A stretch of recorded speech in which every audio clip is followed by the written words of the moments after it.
নমস্কার, নিউজ নাওয়ে আপনাদের স্বাগত। আমি সুমি রয়েছে আপনাদের সাথে। চলে যাব বিস্তারিত খবরে। আগরতলায় অবস্থিত বাংলাদেশের সহকারী হাইকমিশনে ভিসা পরিষেবা চালু হলো বুধবার থেকে। একই সাথে চালু হলো কনসুলার সেবাও। বিজ্ঞপ্তি দিয়ে জানালো বাংলাদেশের সহকারী হাইকমিশন। প্রায় 2 মাস বন্ধ থাকার পর বুধবার থেকে পুনরায় চালু হলো আগরতলা থেকে বাংলাদেশের ভিসা প্রদান প্রক্রিয়া। গত 3 ডিসেম্বর 2024 থেকে বন্ধ ছিল এই ভিসা প্রদানের কাজ। 5 ফেব্রুয়ারি 2025 বুধবার পুনরায় চালু হলো আগরতলা থেকে বাংলাদেশের ভিসা প্রদান কর্মসূচি। একই সাথে চালু হলো বাংলাদেশের সহকারী হাইকমিশনে কনসুলার সেবাও। নিরাপত্তাজনিত কারণে আগরতলা থেকে বাংলাদেশের ভিসা বন্ধ করে দেওয়া হয়েছিল গত প্রায় 2 মাস আগে। বাংলাদেশের সংখ্যালঘু হিন্দুদের উপর নির্যাতন এবং ধর্মগুরু চিন্ময় কৃষ্ণ দাসের গ্রেপ্তারের প্রতিবাদে গত 2রা ডিসেম্বর 2024 আগরতলায় বাংলাদেশের ভিসা অফিসের সামনে বিক্ষোভ প্রদর্শন করে হিন্দু সংঘর্ষ সমিতি। ওই সময় কতিপয় বিক্ষুব্ধ লঙ্ঘন করে বাংলাদেশ ভিসা অফিসের প্রাঙ্গণ। এরপরই নিরাপত্তাজনিত কারণে বন্ধ করে দেওয়া হয় বাংলাদেশের সহকারী হাইকমিশন থেকে ভিসা প্রদান। কেন এখানে আসা আপনাদের? আসছিলাম এখানে দাদা ভিসা লাগানোর জন্য। অনেকদিন বন্ধ আছিল তো, সেজন্য আমরা আজকে কালকে নিউজে বলছিলাম চালু করছে আজকে, সেজন্য আমরা আইছি। এখন চালু দেখছি, আমরা খুশি হয়েছি। ভিসা চালু হওয়ার কারণে আমরা খুশি। কথা কইছেন ভিতরে জমা দিছেন? হ্যাঁ, জমা দিচ্ছি। কবে দিব কি কিছু কইছে? দিব 8 তারিখে। এখন দেওয়াটা একদম শর্টকাট করে দিয়েছে, 3 দিনের মধ্যে দিয়ে দেন। কোথায় যাবেন? আমি এখন যাবো বাংলাদেশ। বাংলাদেশ যাবো ফেনী পরিষদ। আসার মূল কারণটা কি? কি কারণে কেন এখানে আসলেন? আমি এখানে ভিসা জমা দেওয়ার জন্য এসেছি। তো আমি বাংলাদেশ যাওয়ার খুবই ইচ্ছা। তো আমার ওখানে মামার তারা থাকে, তো ওখানে যাবো আর কি। এতদিন তো বদ্ধ ছিল। হ্যাঁ, এতদিন কি মানে এসে ট্রাই করেছিলেন? তার আগেও একবার এসেছিলাম, তো ওখানে কিছু ঝামেলা হচ্ছিল, তার জন্য হয়নি। আচ্ছা, তো আপনি আজকে আবার এসেছি। ভিসাটা কি ভিসা? কি টুরিস্ট ভিসা না মেডিকেল ভিসা? কি বিষয়ের জন্য আপনি অ্যাপ্লাই করেছিলেন? অ্যাকচুয়ালি ওখানে আমার রিলেটিভ থাকে, অনেকেই থাকে, তো তাদের সাথে মিট করার জন্য যাচ্ছি। কতদিনের ভিসা দিয়েছে দেবেন? 1 বছরের জন্য apply এক করেছি। বছর। ভিসা বন্ধ থাকার ফলে যথেষ্ট বিপাকে পড়েছিলেন দুই দেশের জনগণ। সাধারণ সময়ে প্রতিদিন প্রায় 250 থেকে 300 জনকে ভিসা প্রদান করা হয় আগরতলায় অবস্থিত বাংলাদেশের সহকারী হাইকমিশন থেকে। কিন্তু গত 2 মাসে ভিসা প্রদান কর্মসূচি বন্ধ থাকায় বিপাকে পড়েছেন উভয় দেশের সাধারণ মানুষ। অসুবিধার তো সম্মুখীন হবেনি। পাবলিক সার্ভিস যদি বন্ধ থাকলে সম্মুখীন তো হতেই হবে অসুবিধা। কি নিতে চাইছেন? কেন আইছেন? ভিসা অ্যাপ্লাই করতে এসেছি। কোথায় যাবেন? চান্দিনা, বাংলাদেশ। তো খুশি নি এখন আবার চালু হয়েছে বলে? ডেফিনেটলি। আসলে ওই আমার মেয়েদের ভিসা ছিল না, তো ওদের ভিসা জমা দেওয়ার জন্য আসা হয়েছে।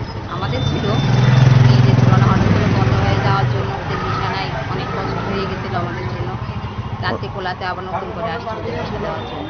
অনেকদিন তো বদ্ধ ছিল। অনেকদিন বন্ধ ছিল, আজকে পুনরায় খুলেছেন। মানে কি কি উপকার হবে বলে মনে করছেন? আবার পুনরায় কি কি উপকার হবে আপনার যারা বিষয়? এটা তো অবশ্যই, যেহেতু ওখানে আমার বাপের বাড়ি আছে, ওদের সাথে যোগাযোগ করতে পারতেছি না, দেখতে পারতেছি না।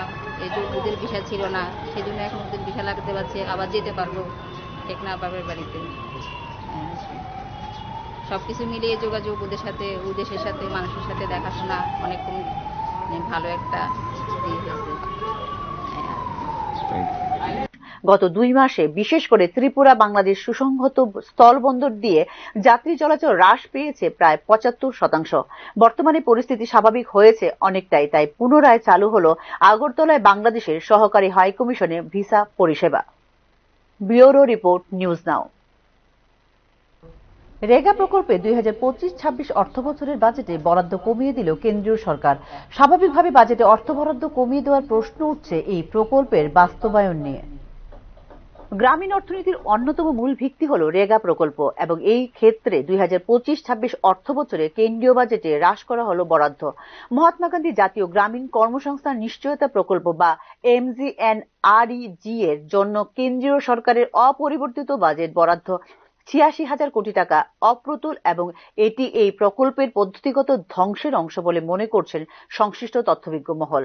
মূল্যস্ফীতি বিবেচনায় নিলে 2025-26 অর্থ বছরের বাজেটে রেগা প্রকল্পের জন্য বরাদ্দ কার্যত 2024-25 অর্থ বছরের তুলনায় প্রায় 4,000 কোটি টাকা কম। 2024-25 সালে এই প্রকল্পের জন্য বরাদ্দ ছিল জিডিপি এর 0.26%, অথচ শনিবার উপস্থাপিত বাজেটে বরাদ্দ কমে হয়েছে জিডিপি এর 0.24%।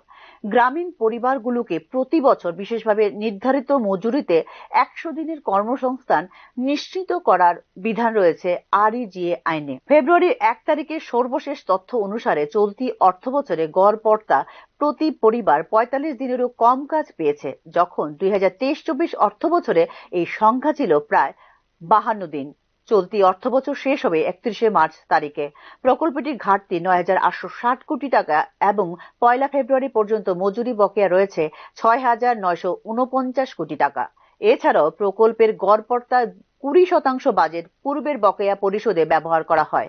এই অপ্রতুল বাজেটের ফলে মজুরি বিতরণে বিলম্ব হবে, যা আর্থিক সংকট বাড়াবে গ্রামীণ শ্রমিকদের। প্রকল্পের অধীনে কাজের চাহিদা নিম্নমুখী, যার ফলে মানুষ তাদের কর্মসংস্থানের অধিকার থেকে বঞ্চিত হবে এবং দুর্বল হবে গ্রামীণ অবকাঠামো বলে মনে করছেন অর্থনৈতিক বিশেষজ্ঞদের একাংশ। প্রাথমিক পর্যায়ে কম বরাদ্দের কৌশল ইচ্ছাকৃতভাবে আরইজিএ কাজের চাহিদা নিম্নমুখী করার প্রচেষ্টা এবং প্রকল্পের নিম্ন মজুরি হার নিরুৎসাহিত করেছে মানুষের অংশগ্রহণ। নগর ও গ্রাম উভয় অঞ্চলের মূল্যস্ফীতি ও জীবনযাত্রার ব্যয় বহুগুণ বৃদ্ধি পেয়েছে এবং তা সুস্পষ্ট বলে ডিসেম্বরে জানিয়েছিল সংসদীয় স্থায়ী কমিটি। ভারতে প্রয়োজন ভিত্তিক ন্যূনতম মজুরি দৈনিক 375 টাকা হওয়া উচিত এবং রেগার মজুরি সেই অনুযায়ী করার সুপারিশ 2019 সালে করেছিল একটি বিশেষজ্ঞ কমিটি। তবে সবচেয়ে বেশি তাৎপর্যপূর্ণ বিষয় হল 2019 সালে সেই সুপারিশ 2024 সালের মার্চ মাসে কার্যকর করা হয়, যেখানে রেগায় মজুরি হার সংশোধনের পর দৈনিক 374 টাকার বেশি মজুরি দেওয়া হয় না ভারতের কোনো রাজ্যেই। ব্যুরো রিপোর্ট, নিউজ নাও। দক্ষিণ জেলা প্রশাসনের উদ্যোগে বুধবার শান্তিরবাজার মহকুমার বেতাগা সরকারি মহাবিদ্যালয়ে অনুষ্ঠিত হয় ভূমিকম্পের উপর একটি বিশেষ মহড়া প্রদর্শনী। এই মহড়া প্রদর্শনীতে মহাবিদ্যালয়ের অধ্যক্ষ ও ছাত্রছাত্রী সহ এলাকার উৎসাহী জনতার ভিড় ছিল লক্ষণীয়। এনডিআরএফ টিম, টিএসআর, নবম বাহিনীর দুর্যোগ মোকাবেলার team, Tripura police, fire service, civil defence, বিদ্যুৎ দপ্তরের কর্মী সহ ডিজাস্টার ম্যানেজমেন্ট এর আধিকারিকরা এই মহড়া প্রদর্শনীতে অংশগ্রহণ করেন। মহড়াকে কেন্দ্র করে শান্তিরবাজার সরকারি মহাবিদ্যালয় মাঠের রিলিফ ক্যাম্প তৈরি করা হয়েছিল।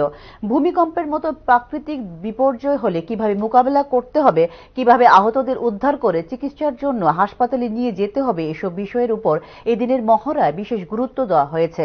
এই প্রাকৃতিক দুর্যোগ মোকাবেলায় যুব সমাজকে এগিয়ে আসার আহ্বান সহ প্রাকৃতিক দুর্যোগ ও ভূমিকম্পের মহড়ার গুরুত্ব এবং তাৎপর্য উপস্থিত সংবাদ মাধ্যমের কাছে তুলে ধরেন দক্ষিণ জেলা শাসক স্মিতা মল।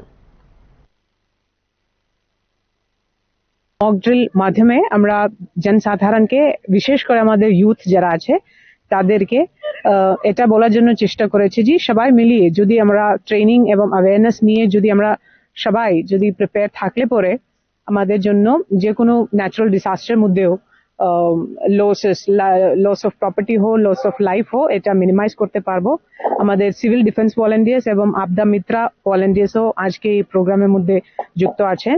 তাদের মতো যদি আমাদের কলেজ স্টুডেন্টস এবং ইউথ তারাও সচেতন থাকার জন্য চেষ্টা করলে পরে আমাদের এই যে প্রিপেয়ারনেস, আমাদের যে ক্যাপাসিটি বিল্ডিং, এটা ওরও ভালো হবে। এখনকার মতো সংবাদ এই পর্যন্তই। নমস্কার।